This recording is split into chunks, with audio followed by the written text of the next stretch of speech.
Bueno, pues estamos aquí en el séptimo episodio de la guía podcast para los interesados y absortos en King Crimson.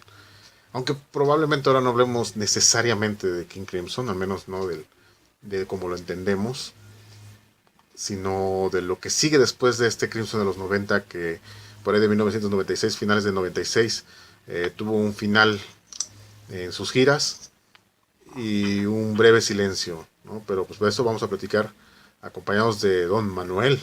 ¿Qué tal? ¿Cómo estamos? Buenas noches. Eso, fuerte. Aquí desde las hermosas tierras poblanas. Calurosas. Un poco así, preciosas. Amenaza de lluvia, pero no. Ya ven que siempre hay el pronóstico del tiempo.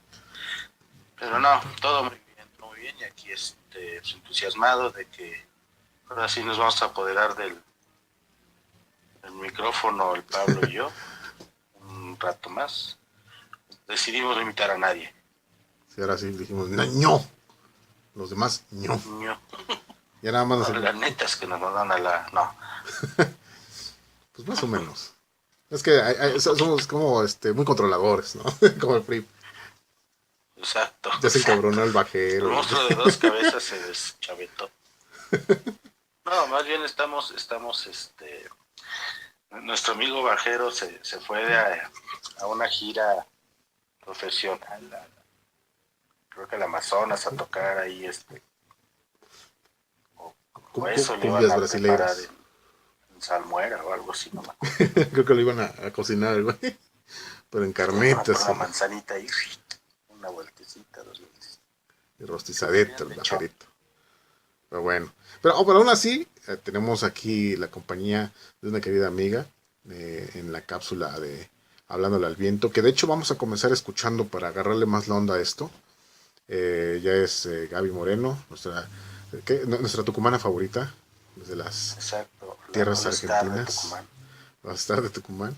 Gaby Moreno, alias Morlina, como se le conoce en el bajo mundo sapiano, crimsoniano y demás cosas raras. Entonces, pues vamos a escucharla para entrarle de lleno a esto, ¿sale? Venga de ahí. Puede que la gira de King Crimson fuera terminada en 1996, Robert Fripp y los miembros de esa encarnación se dividieron en 4 diferentes células de exploración musical, donde el personal variaba dependiendo de la formación. A estas formaciones se les llamó projects y al concepto y propósito de darles vida se les llamó fractalización, en el más puro lenguaje crimsoniano, y sonaron entre 1997 y el año 2000. En esta propuesta, la improvisación era la moneda corriente. La exploración de los sonidos de sus instrumentos podía caer en la franca explotación de sus posibilidades o en la radicalidad de las propuestas según quienes compusieran cada project. En un sentido más amplio, la paradoja del perfeccionismo de King Crimson aterriza en su base más pura, la libre investigación. Desde el Project One, donde Bill Bruford apuesta por liderar una línea polirrítmica entre sosegada y plena de sonidos, hasta el electroambient agresivo del Project 3 con Mastelotto y Gunn, haciendo faena las líneas puntiagudas de Robert Fripp, pasando por el patio de juegos MIDI del Project 2 con Bellew, arrasando en las baquetas, presionando la carrera de cuerdas entre Fripp y Gunn, y el arriesgado cuarteto del Project 4, donde las suites Ghost implican la batalla de un Trey Gunn excelso y un Tony Levin rasposo, casi caótico, donde casualmente Mastelotto juega con una batería eléctrica y una acústica, generando una serie de sonidos ciertamente fantasmagóricos. Finalmente, todo esto dio forma al nuevo King Crimson en el año 2000 y que fue conocido como el Project X. Los projects representaron una línea musical muy diferente a las escuchadas hasta ese entonces, permitiéndose incluso un Project 6 entre Bellew y Fripp en 2006, que significó la última colaboración de ambos músicos en terrenos experimentales, donde nuevamente Bellew se subió a la batería y Fripp enloqueció con loops, trémolo y ambientaciones excéntricas. Posteriormente, un par de producciones musicales más se adherirían al concepto project, pero sin el impacto inicial de sus antecesores. Pues bien, eso es lo que la información que nos da Gaby al respecto de, pues, lo que sucedió después de Crimson, ¿no? El concepto de los projects, de la fractalización, que vino a dar cuenta de estas especies de de misiones, de células de investigación,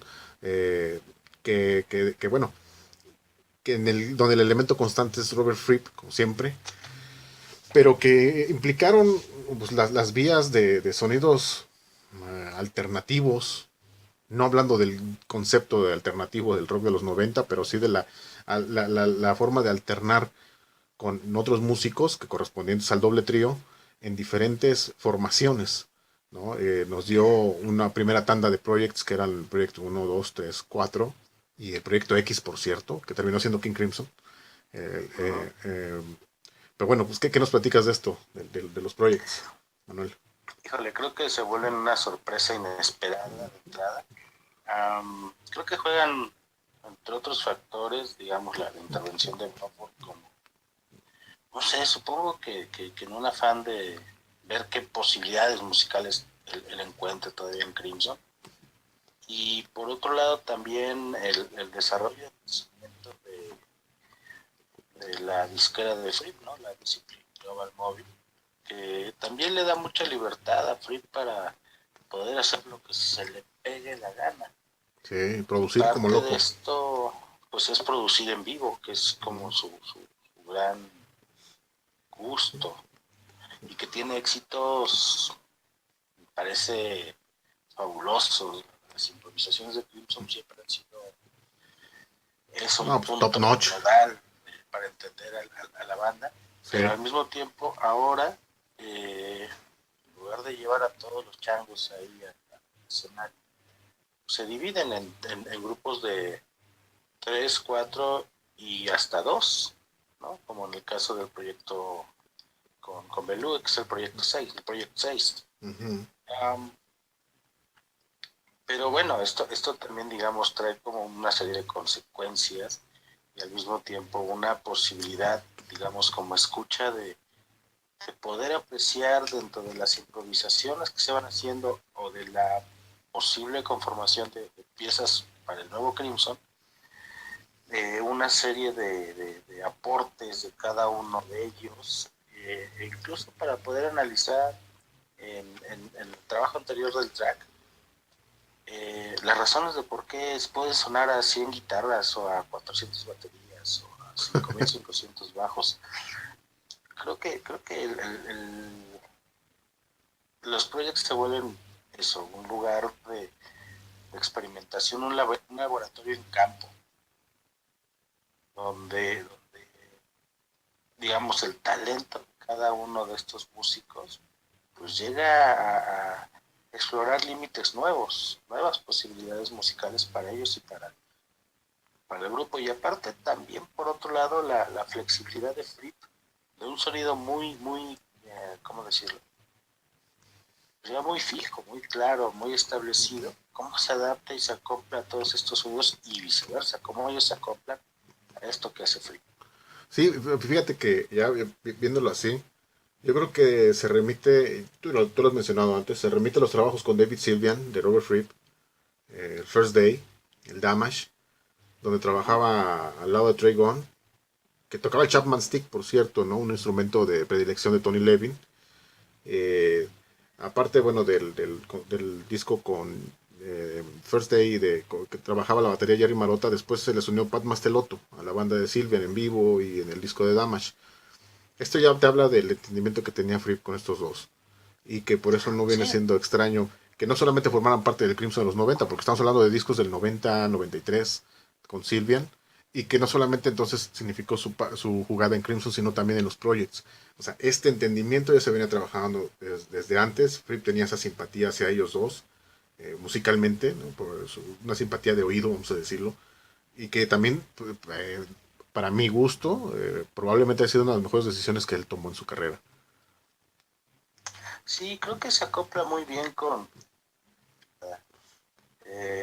habrá que recordar que Gon conoce un poco más de cerca la tradición de Fripp, tradición musical de Fripp, ¿no? Por haber estado en las orquestas de guitarras, Uh-huh. de estas clínicas de Fripp. Mastelotto no, Mastelotto, recordemos que viene de una banda pop de medio cachete, Sí, sí. y, pero que se acopla muy bien a este sonido. Incluso tú habías platicado, ¿no?, en algún momento que Marotta era como la posibilidad de ser el baterista de Crimson, ¿no? Y que incluso toca con Sylvian por ahí, no me acuerdo. En el First Day. Pero, ajá, en First Day, cierto. Pero Mastelotto es el que se va a tocar con David Sylvian, Fripp y Trey Gunn y otro guitarrista que no me acuerdo su nombre. Brook, creo se llamaba, el que tocaba la guitarra infinita, le decían, ¿no? Ajá. Michael Brook. Ya, bueno, pues estos cuates se juntan ahí para tocar con David Sylvian, que era un prospecto para Crimson, que finalmente no se consolida, que también entiende mucho este sonido que está trabajando Fripp, ¿no? Es sobre todo en la atmósfera. Y una voz grave que aparte hubiera podido ser una voz muy interesante en Crimson, porque es también gutural esa voz. Yo creo que hubiera sido una de las voces más graves y profundas de Crimson. Sí, habría roto mucho no con sucede. el esquema. Sí. ¿Mucho qué? Habría roto mucho con el esquema Crimson. Sí, claro. Y al mismo tiempo generado un espíritu nuevo, ¿no? También, ajá. El grupo, carácter, que sí, que nunca deja de ser oscuro, eso es cierto, o sea, Crimson siempre ha sido así, pero que hubiera cambiado el matiz que plantea Adrián Belú, ¿no? con su voz. Uh-huh. Bueno, en ese sentido, creo que el trabajo de Gon se vuelve muy interesante. Trey Gunn con este trabajo en el Chapman Stick y luego el Jaguar Guitar, que de hecho ya hay un trabajo en el Jaguar Guitar con los sonidos MIDI. Nos vamos a ir dando cuenta que también estos timbres que son como muy rasposos, que van entre lo grave y en lo agudo, pero al mismo tiempo así rasposos, encajan muy bien con el sonido de Fripp, que también, recordemos, usa el fuzz y también está entrando al sonido digital. Soy en solos de guitarra con mucha reverberación, pero también una distorsión digital. Es un sonido muy interesante, no sé, muy peculiar de Fripp. Es muy difícil de reproducir y imitar ese sonido que tiene Fripp, y lo combina con sus Frippertronics. Sí, y yo creo que cabe también entonces mencionar este disco, pues no sé, una serie de improvisaciones. Es un disco que dura como 40 y tantos minutos, pero son puras improvisaciones de Fripp, Gunn y Bill Rieflin, el actual. Entonces era baterista allí, pero en la actualidad pues se dio el asiento a Jeremy Stacy y ahorita está tocando el Mellotron, ¿no? Pero este disco, Repercussions of Angelic Behavior, es pues una muestra de lo que podían llegar a ser, hablando de Gunn y de Fripp, de lo que podían hacer juntos. Y también, digo, se le considera el proyecto cero, ¿no? Por allí, sobre todo entre los fans de Elephant Talk y demás, se le llamaba pues, el proyecto cero, porque precisamente era un antecedente marcadísimo, grabado antes del Crimson de los 90, marcadísimo de lo que era el sonido de estos dos en vías de entenderse. Claro, y que el juego sí, fue de fútbol, pero el juego de Gon ahí es muy bueno, muy bueno, muy importante, muy trascendente. Ese juego me late bastante, pero digamos ya dentro de esta discografía y de estas prepruebas, digamos estos pilotajes en sí, piloteos este disco de Repercussions, sí, se notan las afinidades entre Gon. Incluso hay en estos trabajos de improvisación ya se notan estas estructuras compartidas de lo que después vamos a ir escuchando en la siguiente etapa de King Crimson, sobre todo en la construcción de la luz, sí, o en este disco de Happy, bla, bla, bla, bla. Esto sí se notan algunas estructuras muy semejantes, incluso las improvisaciones que hacen posteriormente en Berlín, y eso se nota también. Se entienden y Mastelotto, más allá de ser muy contrastar, mi amigo se Pat. acopla muy bien, que eso creo que es la gran virtud de Pat Mastelotto. Acople con quien sea, o sea, está entendiendo muy bien todo este concepto crimsoniano y puede tocar, bueno, lo ha hecho, ¿no? Con Tony Levin, con Trey Gunn, puede tocar Bruford, con Fripp o puede tocar con Belú en sus proyectos independientes. sí, Mastelotto, mi amigo Pat, es alguien que sabe capitalizar los sonidos que se le entregan en vez de tener en vez de acoplarse a una idea rítmica, él la propone, ¿sí? Trabajando a partir de lo que se le ofrece. Yo creo que eso es tener una capacidad, un oído pues bastante amplio, que bueno, yo creo que Mastelotto, pues como dices, no venía de una banda fresona, ¿no? De medio caché, de los 80, Mister, pero que también yo creo que le dio esa capacidad de... Es como si hubiera sido su sustitución de haber estado en los Crimson Crimson de los 80, salvando las distancias, ¿no? Sí, bueno, sí, brincándolas con la rocha. Pero sí, sí. No, es que tú escuchas un Su cuota de Mastelotto ambiente. Mister haciendo mucho del trabajo que, que se escucha ya con Crimson, o sea, algunos ritmos, no sé, híjole, me voy a adelantar, pero en Eyes Wide Open hay una rolita por ahí de Mister donde está haciendo un trabajo muy parecido. Y A el ver, sonido de Mastelotto ya oscuro en ese pop ochentero está cosa rara porque en los ochentas no se manejaba un sonido así de batería. bueno, eso es bien Entonces, interesante, ¿no? Ajá. él viene trabajando mucho su sonido de entrada con su batería, pero también reentendiendo la batería, incorporando los pads y las secuencias Los buttons, percutivas, sí. incluso a tal grado digamos, ya lo vimos en la formación del doble trío, eh, nos damos cuenta que mi amigo Pat está Mi amigo Pat. haciendo sonidos que ya ni siquiera corresponden a una batería o está utilizando cosas que no son propias de una batería y Ah, que son muy extrañas en una percusión. Un ejemplo es este platillo que tiene en forma de escudo de Batman, ¿no? sí, sí. Es como un ala o una cosa así muy rara. Y también tocando con la punta de las baquetas sobre el parche. Así, eso me llama mucho la atención, cómo él va reinventando los sonidos para, bueno, para ofrecer algo nuevo, ¿no? Eso se ve en el doble trío, pero él lo sigue reproduciendo y empieza a incorporar también el sonido de un secuenciador muy, muy interesante que es el Hansonic. De ahí una marca, de la misma marca de los beat drums que usa El kit de Belú. Adrián Belú, que de eso también habría que hacer mención, pero sobre todo de entrada con Broford, ¿no? Que es el iniciador de esta idea y que después Fripp dice, va, pero vamos a hacerlo con todos y vamos a hacer esto, a poner a nuestros musiquillos de indias en el laboratorio en vivo. Sí. A ver, fíjate, abundando un poquito más con Mastelotto, pues también, digo, habrá estado en Mister, ¿no? Aquí en los 80. Pero pues también trabajó como muchos años como músico de sesión, ¿no? O sea, trabajó con gente como Al Jarreau, ¿no? Trabajó con XTC, que pues eran, para hacer una banda popera, eran súper propositivos. Que yo creo que es también donde empezó a agarrar ese callo del sonido pop propositivo hacia los horizontes pues, más forzados vamos, forzar los límites del propio rock, ¿no? O sea, haber trabajado también fue músico de sesión de Kenny Loggins, por ejemplo, imagínate, ¿no? O sea, Patti LaBelle, todo este pop meloso y pasar con XTC, pasar con, ya no se diga con David Sylvian, ¿no? A hacer música que iba más allá de lo propuesto, pues yo creo que también te da una idea de cómo fue agarrando el callo de todo el mundo, ¿no? Es el Tony Levin de la batería prácticamente, al menos hasta esta fecha. Pues sí, porque incluso la forma de tocar la batería es muy diferente, o sea, no sé cómo decirlo, Broford es un virtuoso de la batería, Ujú. capaz de, como decía en algún momento, de ser de los pocos bateristas que logran hacer melodías con las cuatro extremidades. Eso es algo muy, muy difícil de encontrar.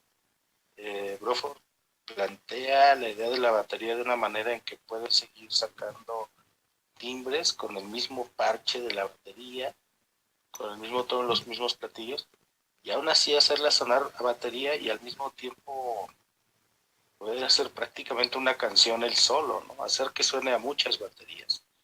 El trabajo en Tela con Gingy es muy claro cómo está tocando, o en este pop de Crimson como Lark Stones in Aspic, donde está tocando y cubre, y parece que lo están acompañando, ¿no? Y en realidad está el solo. Sí. Entonces, y esta característica de la batería aguda que trae en su haber en esta época, que trae desde los 80s, y bueno, sí, también en los 70s, pero aquí se nota mucho cómo este trabajo de improvisación el cual él propone, también tiene y marca ciertas diferencias incluso con la forma, digamos, rítmica, melódica que él plantea sobre todo, bueno, pues en el único proyecto en el que él participa, ¿no? Sí. En el proyecto 1. Parece que el ganón ante la propuesta de Bruford termina siendo Gon y bueno, y luego Mastelotto. Pero Bruford solamente participa en este proyecto. Hubiera sido también interesante verlo trabajar en algún otro proyecto. Sí, donde el centro se lo llevan Gon y Mastelotto, ¿no? En el 3 y el 4, por ejemplo. Claro. Sí, o sea, no sé, o sea, pensar un poco en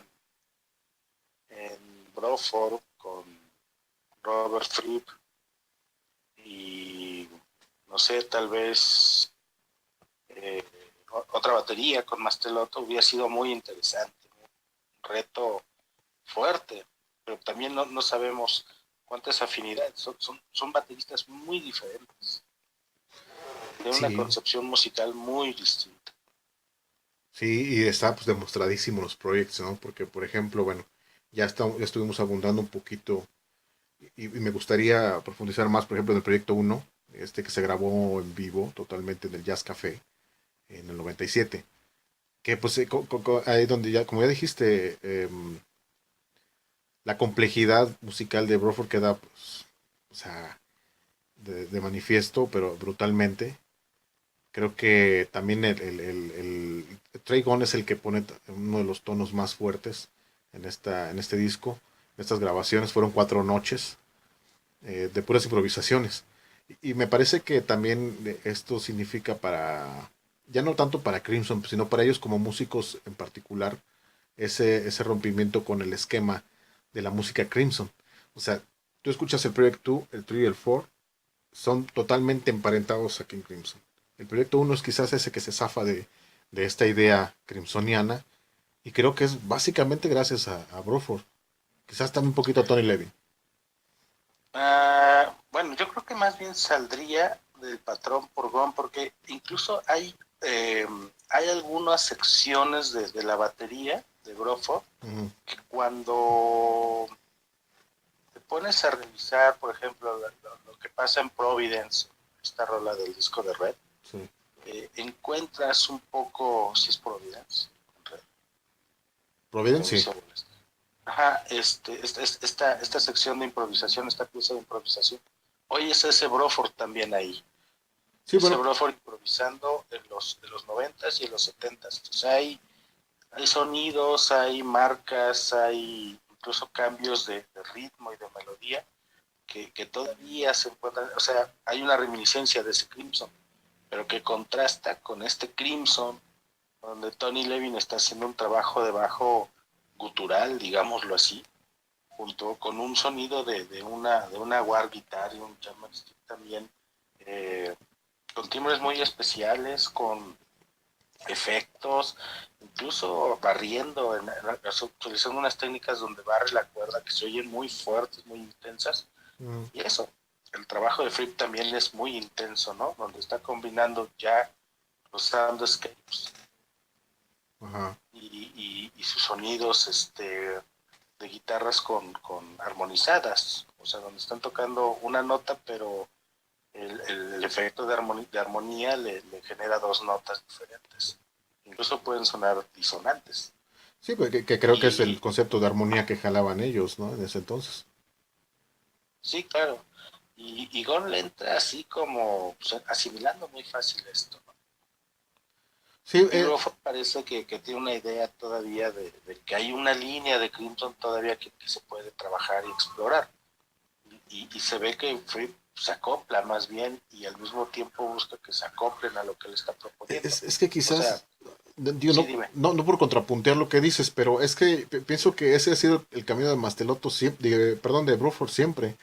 O sea, desde las improvisaciones en Lark Stones y tú escuchas el disco de la Bruford Band, este que grabó con Jeff Ujú, Berlin, no me acuerdo quién era ujú. el guitarrista, pero tú escuchas a ese Bruford que sí, precisamente se asocia a King Crimson y no a Yes, porque en Yes tenían esas estructuras que obedecían a grandilocuencias. Creo que en Crimson las grandilocuencias quedaban como que de lado, que terminaban sonando así, pero el concepto musical era otro. Pero yo creo que es el Bruford que siempre escuchamos desde esa época, desde Lark Stones. Eh, Insisto, no es por contrapuntear, pero creo que es más bien el sonido propio de Bruford el que estamos escuchando en el proyecto uno, en Project One, y que para mi gusto, quién sabe, habría que escucharlo así a detalle, incluso de ser posible las 4 noches de proyecto uno Ujú. para poder verificar esas vertientes. A mí personalmente Sí, creo que sí se sale. sí, se sale y al mismo tiempo, sí, sí, por supuesto. O sea, el trabajo de Broford, su enriquecimiento, habíamos platicado, es con mucho porque tuvo la libertad a partir de lo que David Muir lo proponía, ¿no? El trabajo con dos baterías y con dos músicos que son bateristas, pero piensan en ritmos, percusiones y melodías, es único. Entonces esto Broford lo sigue trayendo y tú escuchas las piezas y sigues oyendo una batería, ¿no? Y Ujú. una batería con una infinidad de posibilidades con, vaya, que te puede ofrecer un músico como Broford. Eso es cierto, o sea, y al mismo tiempo también vas a encontrar un baterista disciplinado, ¿no?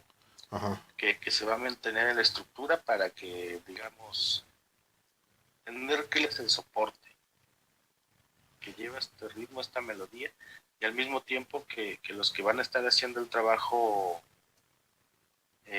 melódico, pues son los dos guitarristas, por decirlo así, ¿no? Sí, Sí. se Broford, pero también hay un sonido nuevo, un sonido innovador. Incluso se puede ver a Broford trabajando en los noventas en el doble trío, con los mismos pads que utilizaba, digo, ya un poco más modernos, pero que se utilizaban en los 80s. Nada más que ya no trae el panel este que tenía atrás, sino ya lo trae sobre la, sobre la batería, digamos, mezclado. Sí, sí, sí. Entonces, digamos, hay un músico ahí que está apostando por un sonido muy suyo, muy suyo. Él ya tiene muy claro su sonido y eso lo fue desarrollando en la época con Crimson y primero con Jazz. Pero llegó un momento en que también con Fripp, que él también desarrolló un estilo, un sonido y una idea musical, pues posiblemente ya con estas formas de explorar, pues llegó un punto de convergencia, ¿no? No, yo creo que no hay un contrapunteo, más bien creo que se complementan las ideas. Bien. Bien, pues eso también, digo, en el proyecto uno es el único momento en que escuchamos a Bruford, lo cual es una lástima, ¿no? Pero también Es vienen una los... lástima. Sí, lo decíamos antes. En los projects podemos escuchar la posibilidad de sonidos percusivos en un total de tres. O sea, escuchamos a Bruford en el proyecto uno, pero viene el proyecto 2 en el 98, donde la batería se encarga ni más ni menos que Adrian Belew, ¿no? Con este kit, las llamadas beat drums, que por ahí te platicaba que tenía esta particularidad de que el bombo, su pedal, tenía como tres posibilidades de sonar como un bajo. Entonces, Belew cubría ambas funciones, percusiones y bajo, con ciertas limitaciones como lo era el kit, que para esto era uno de esos kits bien sencillos, pero que te daba chance también de hacer algunas cositas que quizás rompieran con tu concepto del ritmo en King Crimson, y pues ni más ni menos que lo ofreció Adrian Belew. ¿A ti qué te pareció esto? Que fueron dos discos, ¿no? El en vivo, el Live Groove, Uh-huh. y el Y en Space el Groove, estudio. que era en estudio. En el estudio de Belew, por cierto. Sí, pues voy a rescatar, digamos, algo que tú has comentado fuera del programa y es la, la, la forma en que Belú piensa, digamos, bueno, no exagero en la forma de decir la oración, pero esta idea estructurada de la música, o sea, Belú trabaja así. Y se nota, a pesar de que hay mucha libertad y de que Belú no es un mal baterista, No, que no. sí es un gran explorador, eso se nota a leguas. pues él entra con esto, ¿no? Él entra a tocar la batería, por supuesto no es Mastelotto y no es Bruford, ¿no? Pero viene proponiendo unos sonidos muy, ¿cómo decirlo? Muy divertidos. Yo creo que puede ser un disco muy divertido, es Muy muy entretenido, rítmico, sí. muy rápido. Ujú. Es un trabajo muy rápido, o sea, van con mucha dinámica los músicos y los instrumentos. Incluso se ve que hay trabajos como ya muy consolidados. Eh, no sé cómo decirlo. Aquí tenemos a Levin, a Gon y a Belú. No, Fripp, Gunn y Belú.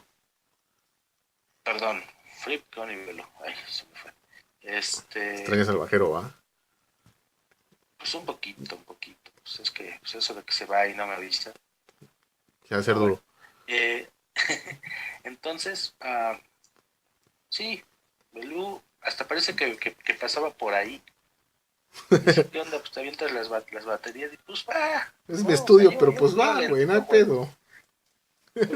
pero también se nota un espíritu muy competidor de Belú, digamos, para seguir manteniéndose en Crimson, ¿no? O sea, para seguir proponiendo. O sea, él, digamos, Crimson le viene como anillo al dedo porque es con quienes puede llevar, ir y exigirse y experimentar y probar y buscar cosas más allá de lo que él había estado haciendo, ¿no? Ujú. En los 80 desarrolla un sonido muy peculiar, lo hace con Talking Heads, lo hace con Zappa y luego lo hace con Crimson, y se vuelve el, Con Bowie. la presencia y la voz de Bowie, ¿no?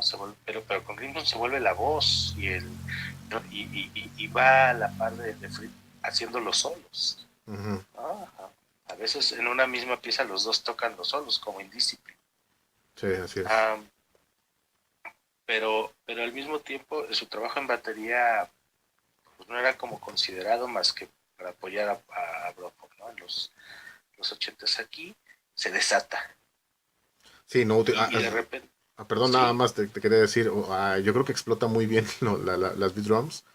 Finalmente uno de esos artículos de la Roland que pues estos cuates Fripp y Bellew amaban y que le daban todos esos timbres para hacer un vehículo de pues de los degeneres de Trey Gunn y de Robert Fripp, ¿no? En los sonidos de las cuerdas. sí, y un trabajo muy acelerado como decías, aprovechando el bombo y estos pedales de piso. Se oye mucho ese trabajo con un parche electrónico, con parches electrónicos agudos Ujú. y tímbricos muy escandalosos, Sí, muy escandalosos. Resalta muchísimo el trabajo ahí.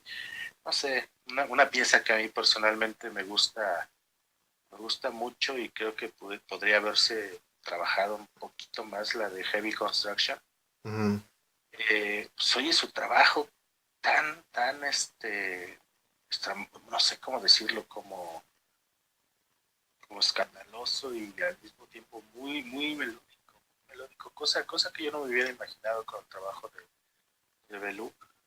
Pero acá Sí. están los tres, es más, incluso parece que el soporte en algún momento llegan a hacerlo eh, Gunn y Fripp, Para que él suene ¿no? solo, ¿no? En la pieza de Light Construction, precisamente, es donde lo Uh-huh. dejan ahí también ponerse con los sonidos. Ya ves que son sonidos muy MIDI, los de Sí, los parches. Entonces, llega a sonar tan sintético a veces que nada más se quedan los ecos, ¿no? De que está pegando a los pads, Bellew. Se queda como una especie de solo suspensivo, ¿no? Puro taca, taca, taca, taca, taca, taca, taca, taca, taca, taca, taca, ¿no? Escuchas el hi-hat como tapa, ¿no? Se sí. cierra. Y se vuelve como un loop de repente, ¿no? Exacto, exacto. Eso es lo que quería llegar, que todos estos sonidos en conjunto se volvían una especie de loops. Sí, y de eso se agarra muchas veces para estas piezas estructuradas. Y bueno, y como son al mismo tiempo complicadas, pues los otros se pueden dar rienda suelta también para improvisar. Exacto. Eh, pero ahí mismo se nota, digamos, esa diferencia entre lo que es un baterista que se dedica todo el tiempo a eso y alguien que está buscando y explorando entre otros lados en la batería, ¿no? Está jugando ahí con La ella. excepción de la trucha, es una pieza, digamos, en el sentido que Gordo. da mucho sentido a esto, ¿no? Cuando esta pieza la acompaña Belú, tiene una forma y una presencia de la batería muy distinta como cuando la toca el Pat Mastelotto. Uh-huh. Mi amigo Pat le da mucha profundidad a la batería con el bombo. Ese Esa, mi esa amigo, el pieza Pat. que es preciosa, me parece una pieza preciosa, es de mis favoritas.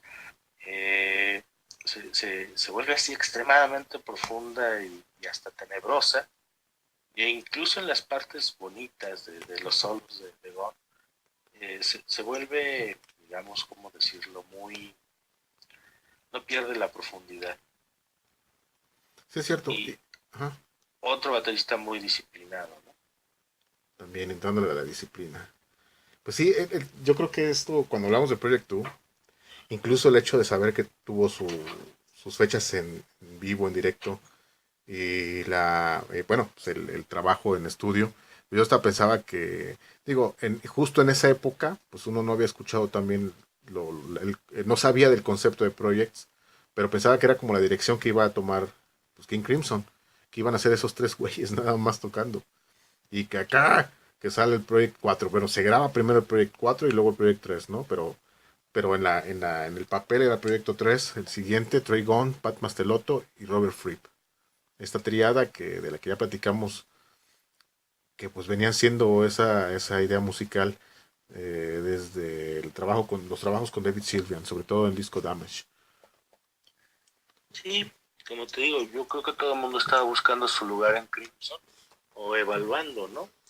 Porque finalmente, pues como buen laboratorio, las pruebas pueden ser exitosas o no. Bueno, Y se nota, ¿no? O sea, yo creo que la parte más difícil, digamos, es la integración de los viejos integrantes, que finalmente lo único que salva ahí es Belú, ¿no? Por decirlo, Levin ya no entra en esta ecuación posterior, uh-huh. pero aún así el trabajo de Levin es súper, súper valioso, o sea, es un músico que no es fácil prescindir de él. Sí, claro, claro. Incluso para Crimson, o sea, pues él toca en el Project 1 y toca en el Project 4, ¿no? Sí, Levin, sí. Entonces, y eso, ya hay un trabajo más o menos, ¿cómo decirlo? Similar en algunas cosas, aunque los músicos, es decir, que es similar es Levin trabajando muy bien y no se pierde. En ese sentido digo, es un trabajo similar porque como otro buen músico de esta banda, pues mantiene su perfil para que otros estén destacando, o sea, está asumiendo el rol, ¿no? Al Ajá. grado que cuando él ya no está en Crimson se va y no pasa absolutamente nada. Bueno, recordemos que ahí surge el concepto del hombre eh, del hombre inactivo, que ahorita ha estado discutiéndose mucho tras el affair Free Bellew, Claro. del hombre inactivo, que eso es lo que se convirtió Levin, el quinto hombre inactivo de King Crimson. Sí, el hombre inactivo del siglo XXI. Dale. Eh, y sí, creo que lo que queda muy claro es que, sobre todo en estos proyectos, digamos, sobre todo el proyecto 3, ahí es donde se dan rienda suelta No, hombre, Mastelotto sí, y sí, sí. Gon. Unos trabajos ambientales, cabrón. Puta madre. Vaya, de entrada, no por nada se llaman las, ¿no? O sea, Ghost. estas. Ah, no, este es Mask, el Ah, proyecto Mask, Exxon sí, sí. Mask, perdón. No por nada se llaman Mask, o sea, todas las piezas tienen una atmósfera tremenda, un espíritu completo, o sea, es un disco con un sentido muy similar entre una pieza y Muy otra, ¿no? completo. En algún momento había leído que incluso las piezas pueden escucharse en el orden que sea, no pasa nada, o sea, es como parte de la idea de que están muy conectados, tan conectados que esta misma improvisación, este disco tan largo, podría ser una sola pieza, ¿no? Sí, sí, exacto. Que de hecho así se podría entender esta. Bueno, sabemos que los projects son discos donde se hizo una selección, ¿verdad? Por ejemplo, Proyecto 3 fueron 5 shows, si no recuerdo mal, en 99. Y pues en el disco ahorita ya se pueden bajar. ¿Te acuerdas que luego queríamos ahí comprarlos? Ya se pueden bajar de la Ajá, página de DGM, pero sí, en ese entonces pues eran escogidos. Y era con eso con lo que nos quedábamos. Y nutre esta idea que tú mencionas acerca de que se pueden tener o se pueden escuchar en diferente orden y no pasa nada. pero, o sea, lo que voy es que este trabajo de edición lo que conjunta es una idea musical muy acoplada. Ajá. O sea, cuando volteamos a ver a Mastelotto, volteamos a ver un cuate que puede disparar una secuencia en vivo y que sigue haciendo su trabajo de batería y dice, si aquí la disparó la secuencia. Eso también, eso se nota mucho más en esta época y se va a notar mucho más en el Crimson que viene. Pero dispara la secuencia, dispara el efecto, dispara el sonido y, y sigue habiendo una profundidad y al mismo tiempo parece que hay otro baterista ahí. Parece que hay Sí, otro baterista haciendo un trabajo distinto. sí, bien, bien arriesgado. Yo ahí es donde, bueno, personalmente el Proyecto 3 es el que más me gusta de los cuatro. Y yo entiendo allí a Trey Gunn como alguien imprescindible en el concepto de King Crimson. Y es gracias a este disco, a esta serie de improvisaciones, donde ya no te queda duda de su trabajo. Si antes estaba Sí, disfrazado como banda de rock, ahora es el sonido de Gunn a todo lo que da. Creo que él es el que conduce este proyecto. sí, se va al frente, se va hasta el frente en la banda. Ujú. Incluso hay piezas muy bonitas dentro de este disco donde uh, van tocando van tocando en el mismo tiempo una Sí. nota con un tono diferente, pero están entrando iguales, el ifrit. Entonces, uno va hacia, digamos, hacia los tonos altos y otro hacia los tonos bajos, Ah, y se nota ese entendimiento de entradas y salidas y de cambios de sentidos, de ritmos, de velocidades, casi de manera natural. sí, sí. Eh, ¿Sabes? Hay que entender que justamente los músicos de Crimson son capaces de hacer esto, pero unos, digamos, pueden hacerlo de una manera mucho más conectada en algunos momentos de la historia de Crimson que otros. Y el proyecto 3 podía ser un algo muy ad hoc en los conciertos de King Crimson, porque me acuerdo que por allí en 2003, en parte de la gira de King Crimson, creo que Belió andaba gripado y no formó parte de esa noche, o sea, del concierto de esa noche. Entonces lo anunciaron como un concierto del Proyecto 3, porque pues Ya, sí, nada más sin Belú. Y se pusieron a pues trabajar un Proyecto de 3. alguna manera u otra es recuerdo concierto de México que tocaron esta pieza de la decepción de la trucha, De la trucha, sí, del tordo, de la truza. de la truza, de la trufa, donde está, digo, ya no la toca Belú, la toca Mastelotto, Sí. y Belú se sale. Y de regreso, y creo que hasta en los videos que el Crimson regresa aplaudiendo. Él no tenía nada que hacer en esa Sí, canción. de veras, en los conciertos de 2001 y 2003 lo hizo, ¿verdad? Se salía Belú. Sí, sí, sí, sí. Y y bueno, digamos, pero no nos adelantemos a esa época, porque también hay cosas que vamos a tener que recuperar de esta formación Claro, de claro. tres, donde parece un Crimson, ¿cómo decirlo? Posible. Ujú. Es un Crimson posible, una Totalmente formación de viable. tres, donde posiblemente Belú, en alguna, o sea, pues tal vez su aporte era que necesitaban letras para Crimson. No, no sé, pues, me lo estoy imaginando, pero se acoplaron muy bien estos tres cuates, ¿no? Donde el más joven aquí, pues, es, al parecer, Tregón, ¿no? Ujú. En la linealidad de numérica, Proyecto 4, que implica Fripp, Gone, Mastelotto con Tony Levin, que fue grabado en el Tony noventa y Levin. ocho Fue a finales del 98 me acuerdo, que fueron varios shows ahí sí. Pues, improvisaciones también. Y que remarca el papel de, como tú decías, ¿no? Levin es alguien que se toma como imprescindible. Y eso también queda en esta serie de improvisaciones donde, wow, el vato pues se dispara, ¿no? Lleva Sí, a Fripp, Gunn y Mastelotto a otros lugares. sí, les ofrece una, digamos, una sábana para que ellos puedan seguir proponiendo cosas.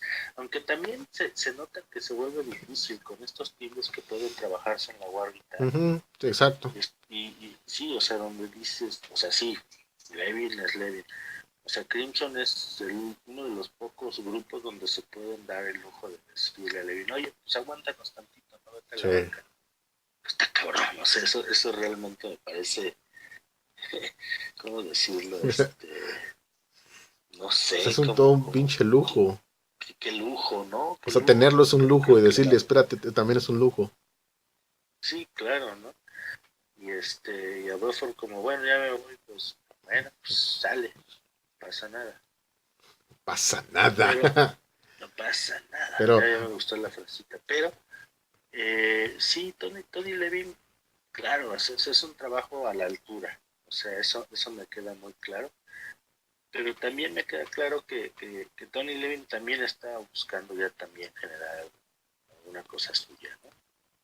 sí, bueno, Que igual se tarda un poquito, pero lo va haciendo. Y aparte, pues el trabajo con Peter Gabriel también se ve un trabajo divertido, muy relajado, donde no tiene nada más que subirse a tocar y ponerse unas rodilleras blancas y bailar con él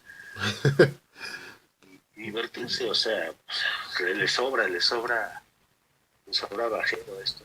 sí, sí, claro. ¿Ya te salieron los pasitos del video este de Peter Gabriel?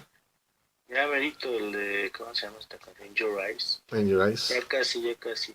Muy bien, muy bien. Pero a lo que hoy es, sí, o sea, este acoplamiento parece que es como esta prueba de laboratorio de ver que estos tres ya están amarrados, ¿no? Sí, sí, sí.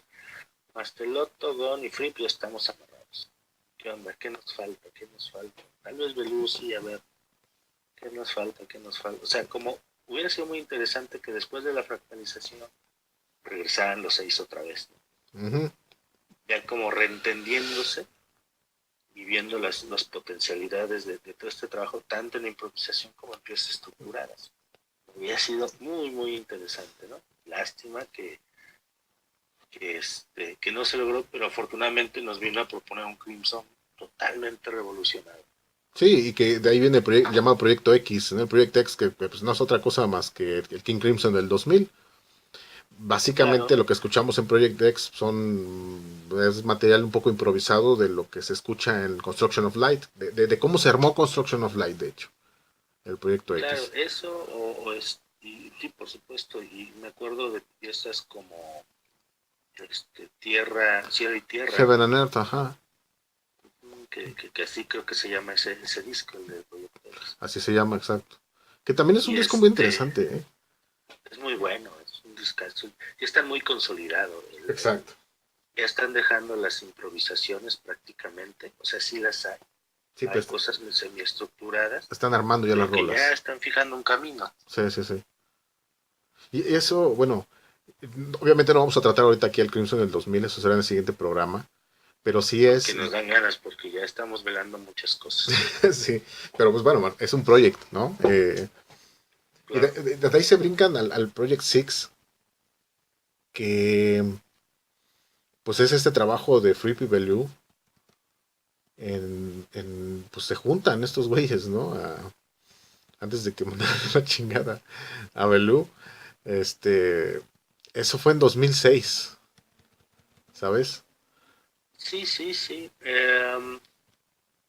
Es curioso, yo, no, si por la misma época no estoy seguro. No, es en 2008 que se hace el concierto en Chicago, Ajá, sí, sí, sí. donde ya entra Gavin Harris. Ajá, porque ya Pero, trabajaban con Porcupine Tree, sí es cierto. El proyecto 6 le abrió Porcupine Tree, de hecho, en una gira. ajá, ajá. Ajá, sí es cierto, ya me acordé.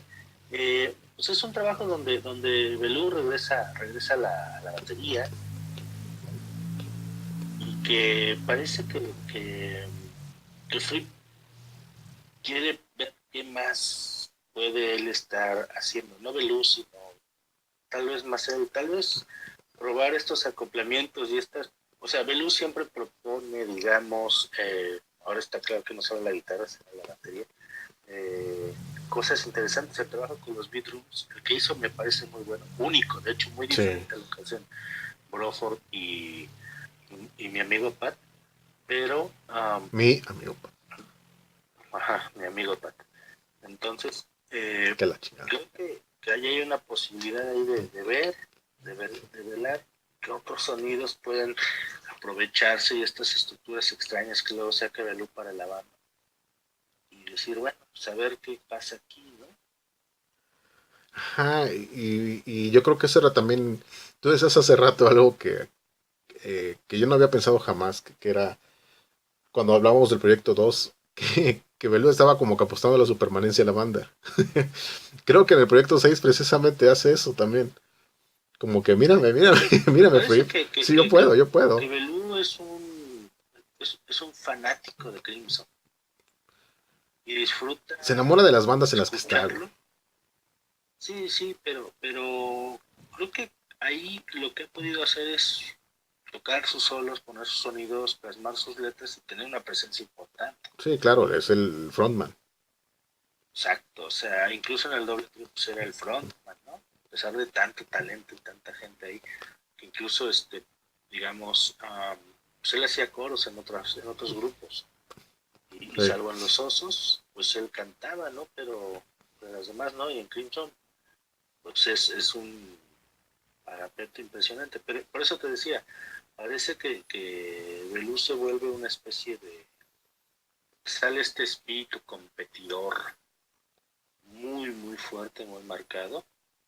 Y, y bueno, y alude a lo que a Fripp finalmente no deja de gustarle, que es tener un multiinstrumentista. Sí, sí, claro. Uh, y eso, hay que acordarnos que Crimson, o sea, en sus trabajos de guitarra a partir de los 80s tiene un trabajo percutivo. Uh-huh. Sí, sí, sí. O sea, los sonidos suenan como a gotas, ¿no? De agua que están golpeando algo. Pam, pam, pam, pam, pam, pam, pam, pam. O sea, Sí. todo el tiempo es eso. Entonces, pues esta idea se puede traducir a lo que se puede hacer en un trabajo de baterías. Sí, de hecho muy predominante, sí es cierto. Power to Believe es percutivo a morir también, ¿no? Ya lo platicaremos en su momento. Pero el Crimson actual, pues ya la bestialidad de tener 3 baterías que pudieron haber sido 4, pero me arrinconaron a Riflin allá en el Melotron. Fueron conciertos, porque no han sacado realmente discos más que de conciertos. Son conciertos de netamente percutivos, ¿no? Estamos hablando de un concepto de ritmo primordial sobre la música de King Crimson. Claro, y por otro lado, bueno, yo te iba a decir nomás de Riffing, y lo repetiremos más adelante en el programa. Sí. Conoce esta posición donde lo colocan en Crimson con el Mellotron y con el teclado, porque pues, él tocó en el Slow Music Project, que es uno de los proyectos que hacen en este curso del trabajo de Fripp, donde toca con puras atmósferas con estos Azul, Bill Riffley y él y no me acuerdo qué otros músicos, pero están tocando música con atmósferas de principio a fin. Sí, sí, sí. Música lentísima.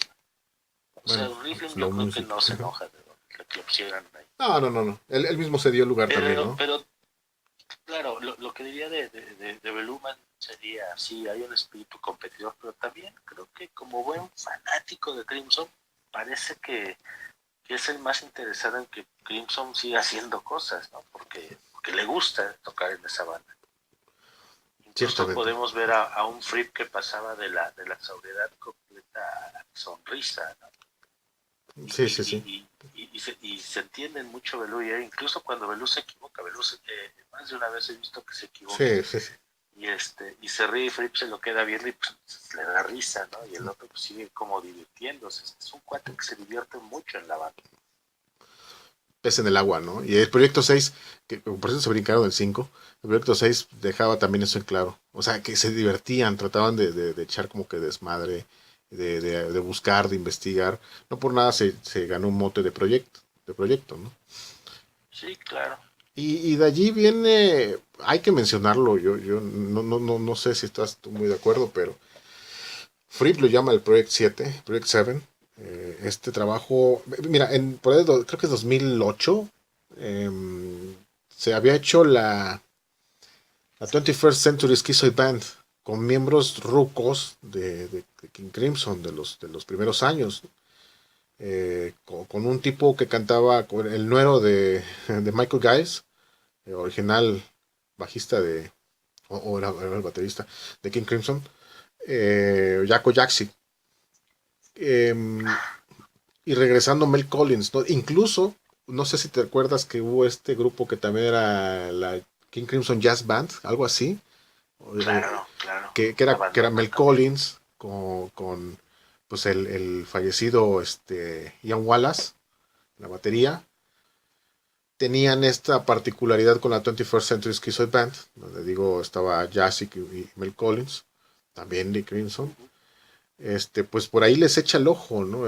Fripp tiene una muy buena relación con Mel Collins, conoce a este cuate Jaco Jaksic, eh, pues yo creo que le gusta yo le llamo un trabajo como de imitación de la voz de los primeros frontmen de King Crimson, como pues fue Greg Lake, por ejemplo, ¿no? Y Fripp se decide a grabar A King Crimson Project, un proyecto de King Crimson en 2011, el álbum A Scarcity of Miracles, que pues tiene o sea, también toca Tony Levin, ¿sí? Y de hecho también toca Gavin Harrison.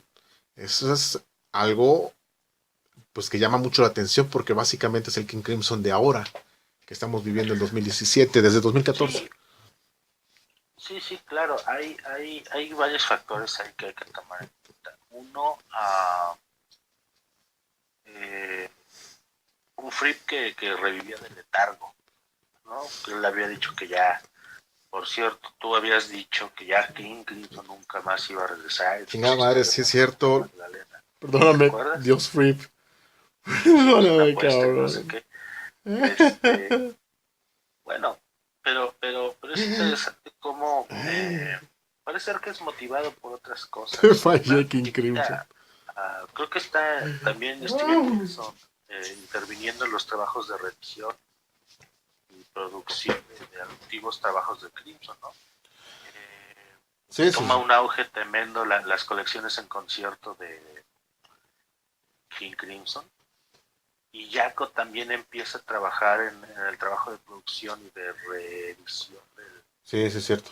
antiguos trabajos de Crimson. Entonces, creo que ahí es donde se da mucho esta comunión eh, y este mutuo entendimiento. Y parece que Jaco finalmente en algún momento decide, o más bien alguien convence a Fripp de soltar los derechos para que sean tocadas estas rolas de Crimson. Ajá. Y yo me acuerdo hicieron un concierto ahí muy bueno ahí atrás del Tasqueña, ¿Dónde? en la terminal de autobuses del sur de Metro Tasqueña. Sí, debe ser, güey. Ahí, ahí se presentaron, yo los fui a ver. No manches, qué cosa, qué impresión de Jaco tocar idéntico a Robert Fripp. O sea, parece ser que le soltaron el reto de, a ver, toca lo que yo hago. Dijo, va. Y lo tocó así, genial, genial. Y bueno, eso se ve ahora. Pero con esta producción de Scarcity of Miracles, pues también viene otro reto y es canta y escribe. ¿Y tú Y cómo, ahí, a ti qué te parece ese disco? a mí me parece un disco que va mucho en el tono de lo que siempre le ha gustado, que son las atmósferas. Ujú. Es un Muy disco atmosférico, sí. pausado, o sea, que a mí me cuesta trabajo digerir, la verdad, la voz del Jaco. Eh, y que incluso me costó mucho trabajo entender el sentido que tenía el trabajo, digamos, contrastante entre Gavin Harrison y mi amigo Pato.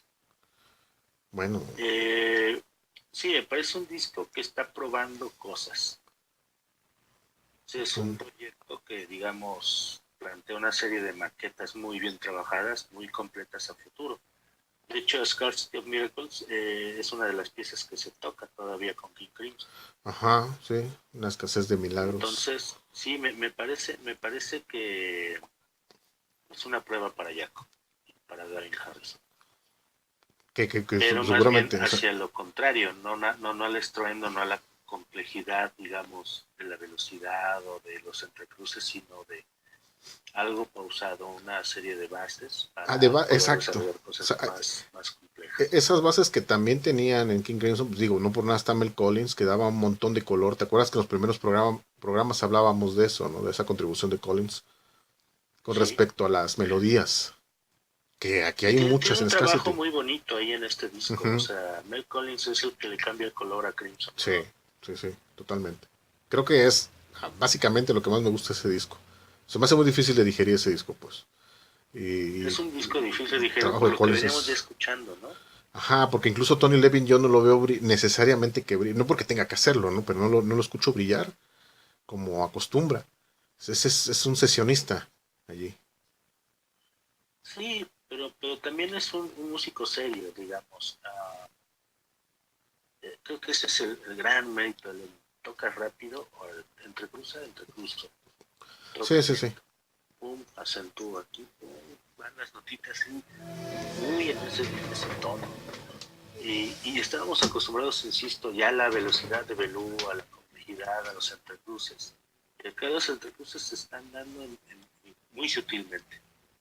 Ya no son entrecruces, sino son contrapunteos muy espaciados, donde pues también se está poniendo, digamos, juicio, evaluación, la voz de Jaco.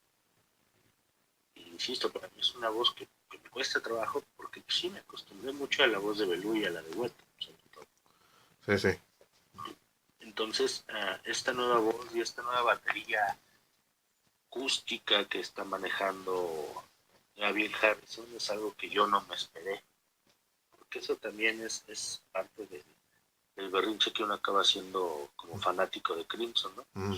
Que Fripp siempre te desafía, ¿no? Se juega un poco con tus sentimientos cuando te propone un Crimson nuevo. Sí, el cambio de esquemas, típico.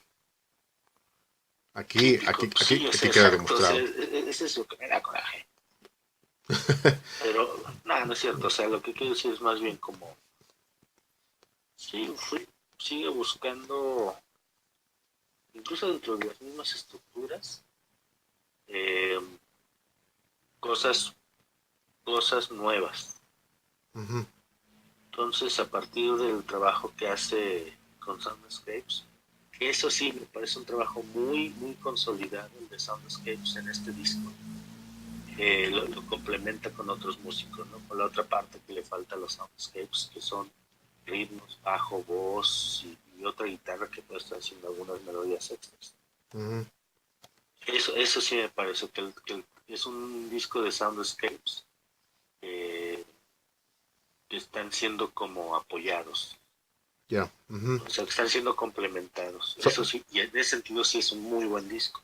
Sobre todo en una época en la que Fripp hacía soundscapes a morir, ¿recuerdas? Sus giras. Sí, sí.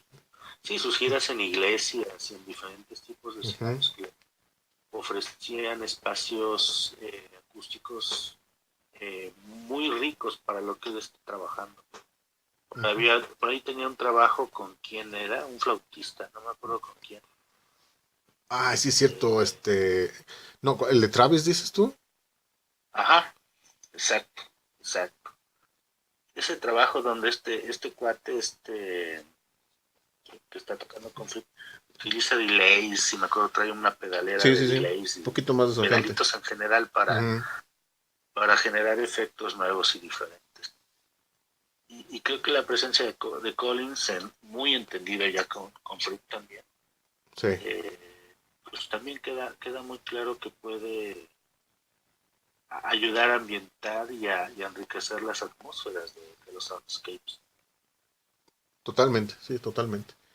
Bien, bien, ya para ir darle también colofón a este programa, que ya nos picamos hablando de este pedo de los projects, pero pues es que es tanto, ¿verdad? Al Sí, final mucho. es mucho de calar al respecto. Pero pues, no olvidemos que este concepto significaba pues precisamente el búsqueda. Y aunque Jax y Fripp y Collins hicieron este King Crimson Project, Scarcity of Miracles, no como una idea de investigación, no al menos tan arriesgada como lo vivimos en los proyectos de finales de los 90, también significa, pues tú lo acabas de mencionar, también significa eso, investigación, eh, pero en otros sonidos, en otros conceptos. Y yo creo que pues ya con esto vamos cerrando. Nada más, ahorita me estaba acordando, güey, de que te acuerdas de que Volbeliu con Mastelotto y Levin estaban haciendo su Trio of a Perfect Pair Camp, donde iba la Ujú. gente y tocaba con ellos. Traían a los Stickmen, que era el Marcus Reuter, el touch guitar, Ajá. y el trío de Bellew, ¿no? Que eran la chava esta Jolie Slick, la bajista, Ujú. que es Su tremenda, hermana por cierto. inicialmente. Ajá. Y Tobias Ralph traían las baterías, el Ajá, Power Trio. ahora sí. Y estos armaron Sí, el Crimson Project, ajá. sí, claro, o sea, Clinton sigue sonando.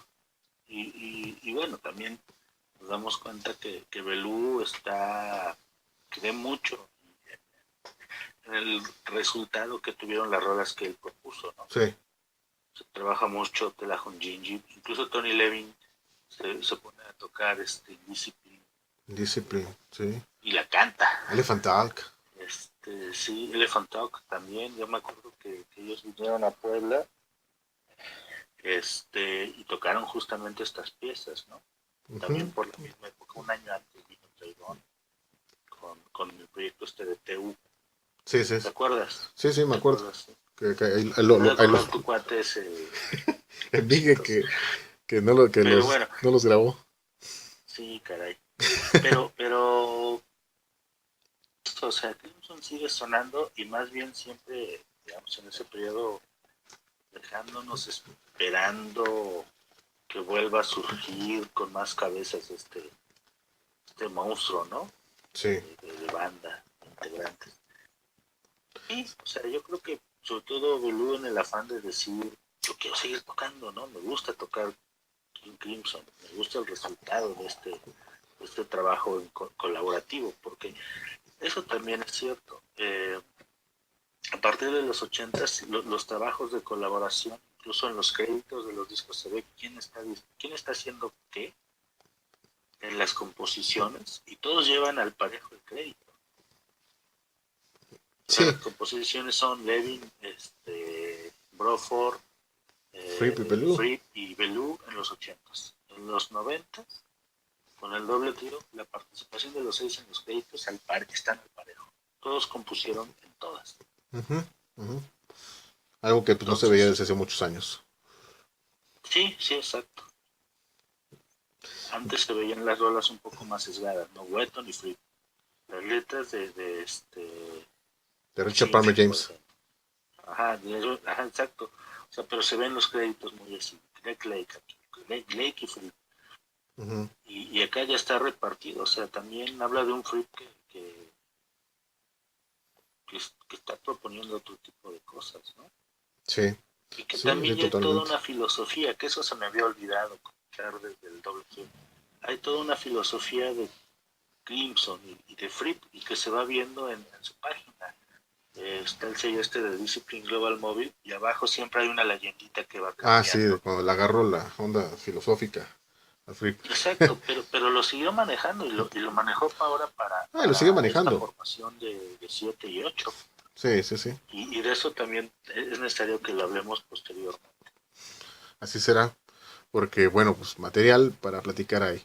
Pero hasta aquí llegamos con el sentido de los projects. Que bueno, conforme fueron avanzando, conforme se fueron considerando como tales, la fractalización formó solamente tuvo sentido solamente en los proyectos de los finales de los 90. Todo lo demás que platicamos, los últimos, el Crimson Project, el trabajo con Jax y Collins y Levin, con Harrison incluso, pues bueno, esos no podrían contar como tales, como parte de la fractalización, pero sí como esa forma de investigar la música e incluso pues volverla totalmente lúdica como lo hicieron ya este Crimson Project con Bellew, el único proyecto podríamos decir sin Fripp, ¿no? Que no implica Fripp, y que por lo tanto quizás a lo mejor no es tan válido para él. Digamos, Fripp siempre ha sido un celoso de la producción de Crimson, ¿no? O sea, parte de su trabajo alrededor de King Crimson se ha dedicado a rescatar y a recuperar los derechos de la banda y las grabaciones y todo. Son guerras encarnizadas, o sea, que le han costado sangre, sudor y cuajo. Sí. Una lucha contra la industria de Fripp muy cabrona, muy cabrona. Sí, muy sangrienta, pero que también ha tenido resultados muy interesantes y que han permitido conocer bandas, ¿cómo decirlo? Muy interesantes, que están algunas en la misma línea y otras no tanto, pero que finalmente han podido tener una presencia importante. California Guitar Trio, por ejemplo. Los TU, KTU. Los gauchos alemanes. Ajá. Bueno, TU no son producidos por Fripp, claro. Me volé un poquito, pero bueno, derivados de, ¿no? Pues con eso ya cerramos el programa, que hasta la fecha es el más largo que nos hemos aventado. Imagínate que hubiera estado el bajero. No, pues sí, el bajero ya se hubiera dormido. Sí, ya le hubiera ganado, ya es bien tarde, cabrón. Pero bueno. Sí, bueno. Pues nos despedimos por el momento, pero la siguiente semana viene otro programa. Así que, mientras tanto, disfruten de escuchar nuestros comentarios y burradas. Recuerden que tenemos página en Facebook donde ilustramos todas estas platicaditas de música, compartiéndola. El Twitter también tiene sus contenidos propios. Tratamos de diversificar también para pues, poder ilustrar todo lo que es, musicalmente ilustrar todo lo que es King Crimson. Nos despedimos. Adiós, Manuel. Ahí estamos vicenteando pronto. Saludos a nuestro amigo Pat, que nos invitamos. No pudo venir. Pat, es que te digo que lo vi el sábado. Me dijo, no mames, voy a andar de gira en Eslovaquia. Yo nada más así, me dijo, voy a andar conduciendo. Ya estar crudo. Sí, pero ya le dije. Yo hasta quería sacar la anécdota de cuando le pregunté a Mastelotto acerca del Proyecto 3. Me dijo un resto de cosas, ya no me acuerdo. Ya no me acuerdo qué me dijo. Bueno. No estaba ebrio. No, tú. No, te digo, yo no estaba ebrio. Pero ya se me olvidó. Bueno, eso lo dudamos todos. Pero bueno. Ok. Pues ahí nos vemos. Esto fue la Guía Podcast para los interesados y absortos en los projects. I love you. Chao.